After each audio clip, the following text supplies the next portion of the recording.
নমস্কার বন্ধুরা, তোমরা সবাই কেমন আছো? আশা করি খুব ভালো আছো, আর আমিও খুব ভালো আছি। This is my second blog on Jagaddhatri Puja. First ব্লগটাও আমি শেয়ার করেছি, যারা যারা দেখোনি তারা আমার আগের ব্লগটা দেখে নাও। আর এইটা ছিল সপ্তমীর দিন। আমি আমার বরের সাথে আবার ঠাকুর দেখতে বেরোই, কারণ পুজো মাত্র 4-5 দিন, আর তো সেই 1 বছর পরে। তো আমি ওকে বললাম কি চলো, আর এই দিনকে আমি আরও একাই বেরিয়েছিলাম। আর তো সবই ঠাকুর দেখা হয়ে গেছিলো আমাদের। আর দেখো টাইমটা 3:40, মানে প্রায় ভোর হতে যায়। আর আমরা সেই সময় মানে বেরিয়েছিলাম ঠাকুর দেখতে, রাস্তাতে দেখো তখনও কি ভিড়। তো যাই হোক, এটা হচ্ছে অষ্টমীর দিন রাতে। আর দেখো এখানে মাসিমণি উলু কম্পিটিশান হচ্ছিল, যে কে কতক্ষণ উলু দিতে পারে। তো মাসিমণি তো মনে হয় ফার্স্ট সেকেন্ড কিছু হয়েছিল সামথিং, আমার তো অত মনে নেই। আমি উলু দিতে পারি না বলে আমি কম্পিটিশানে যাইনি। দেখো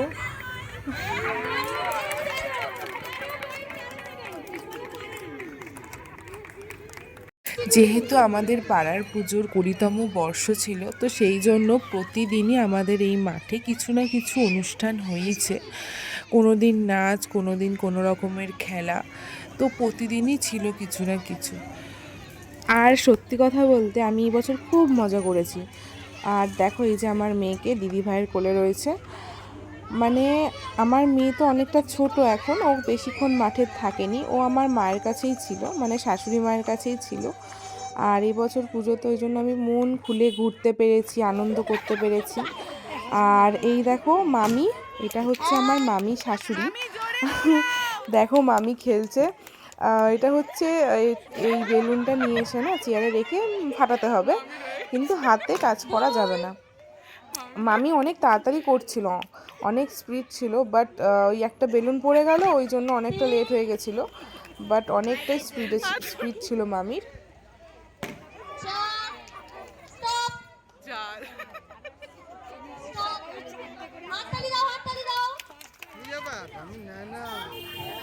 আর এই দেখো মাসিমণিও কম্পিটিশনে ছিল।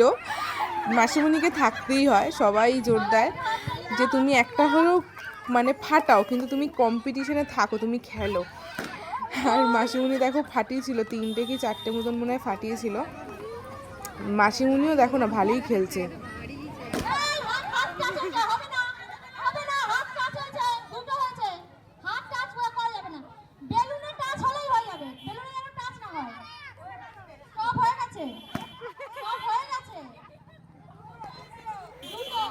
আমিও দুটো রকমই পারবো। আর এই দেখো আমার না বিশাল লজ্জা করছিল, যেহেতু আমার প্রথম, মানে আমি বিয়ের পরে এরকম আমাদের পাড়াতে পুজোতে এরকম কম্পিটিশনে করছি। আর আমি বিয়ের আগেও না আমি খুব একটা এরকম কোনো এতে মানে কম্পিটিশনে যেতামও না, কোনো খেলা এর মধ্যে ইনভলভই থাকতাম না। তো একটু বিশাল লজ্জা করছিল, আর আমাকে জোর জবরদস্তি পাঠিয়েছে। আর আমার এই মাসিমণি আমাকে বলছে যা যা কর। আর মানে এবার সবাই যদি বলে তখন আর না করা যায় না, তাই ভাবলাম যাই, মানে যা হবে হবে আর কি। তো দেখো আমি 4টে মতন ফাটিয়েছিলাম, আর 5 নম্বরেরটা না আমার হাতে। আর এদিকে দেখছো একটা বাচ্চা ছেলে দাঁড়িয়ে, এটা হচ্ছে চিকু। মানে আমার হবে এক দিদি ভাইয়ের ছেলে, মানে সব শ্বশুরবাড়ির দিক থেকেই। ওরাও না আমাকে বিশাল উৎসাহ দিচ্ছিল, বিশাল, যে মামি করো, মামি করো, মামি তাড়াতাড়ি, মামি তাড়াতাড়ি। আর এই জন্য না আমার আরও বেশি ভালো লাগে। আর এটা হচ্ছে নবমীর দিন সকালে মায়ের আরতি হচ্ছে, আর আমি গেছিলাম মাকে অঞ্জলি দিয়েছি, পুজো দিয়েছি নবমীর দিন সকাল সকাল। আর দেখো আমার মেয়েকে দেখতে পাচ্ছ সামনে ওই লাল লাল কালারের হেয়ার ব্যান্ড দিয়ে, ও জেঠুর বলেছিল, আমি যাওয়া মাত্র জেঠু নিয়ে গেছিলো মায়ের কাছে। আর ওখানে আরতি হয়, দেখো মায়ের আরতি হচ্ছিল সেই টাইমটাতে। আর নবমীর দিনকে আমি এরকম সেজেছিলাম, শাড়ি পরেছিলাম।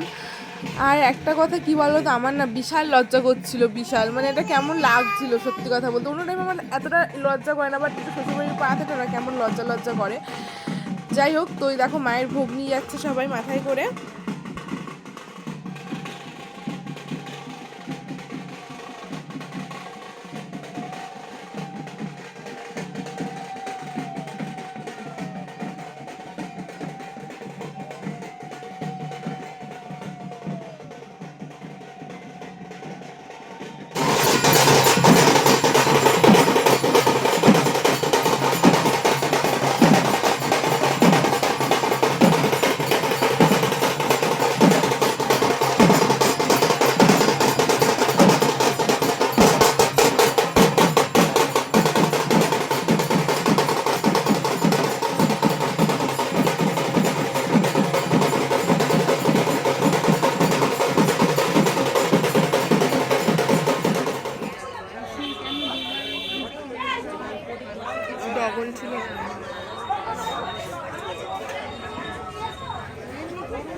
আর এইটা হচ্ছে নবমীর দিনকে, আর আমি যা বলে আমার লজ্জা করছিল বলে আমি না একটু লুকিয়ে চুরির ভিডিওটা করছিলাম। তা সবাই ছিল কম বেশি। বাই দ্য ওয়ে তোমাদেরকে বলে রাখি, আমি না কোনো দিনই মানে নাচানাচি করিনি বিয়ের আগে। খালি আমি একবারই করেছিলাম, সেটা হচ্ছে কলেজের এতে ফাংশন ছিল, তো সেই টাইমেই করেছি। এছাড়া আমি না কোনোদিন নাচানাচি করিনি, লজ্জা করতো বিশাল। আর এই বছর আমি জানি না কি হয়েছিল আমার, এই বছর আমি খুব নাচানাচি করেছি। যতক্ষণ মানে নাচা স্টার্ট করেছি আমি, ডিজেটা চালু হয়েছিল মোটামুটি আমাদের নাচ করার ঘন্টা 1 ঘন্টা আগে কি আধা ঘন্টা আগে। সেই যে নাচা শুরু করেছি, নাচা আমার শেষ হয়নি, প্রায় 2 ঘন্টাও কম বলবো, আমি 3-4 ঘন্টা ধরে কন্টিনিউয়াস নেচেছি। বিশাল মজা করেছি, বিশাল, মানে এরকম মজা আমি জীবনে করিনি, মানে বিশাল এনজয় করেছি। তো তোমরা দেখো। আর এই ভিডিওটা না আমার শাশুড়ি মা করছিল, তোমাদেরকে বলে রাখি। আমার মেয়ে কোলে ছিল আর মা দূর থেকে ভিডিওটা করছিল। মেয়েকে নিয়ে কাছে যায়নি, যেহেতু ডিজের একটা এটা সাউন্ডের জন্য মেয়ের প্রবলেম হবে বলে মা যায়নি। আর এটা হচ্ছে মায়ের বিসর্জনের ভিডিও।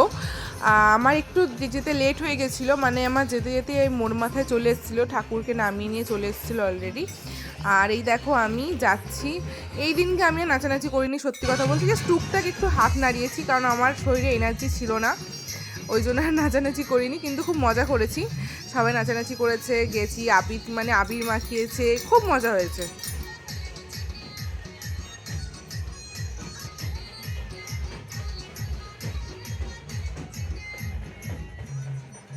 তো সবার শেষে এইটুকুনি বলবো যে তুমি আবার এসো মা, আবার 1 বছরের অপেক্ষায় রইলাম।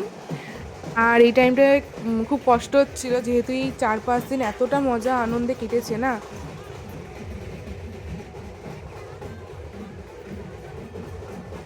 তো যাই হোক, তোমাদের যদি ব্লগটা ভালো লেগে থাকে অবশ্যই লাইক, কমেন্ট, শেয়ার, আর আমার চ্যানেলটাকে অবশ্যই সাবস্ক্রাইব করে দিও। খুব শিগগিরই 500 সাবস্ক্রাইবার আমার কমপ্লিট হয়ে যাবে।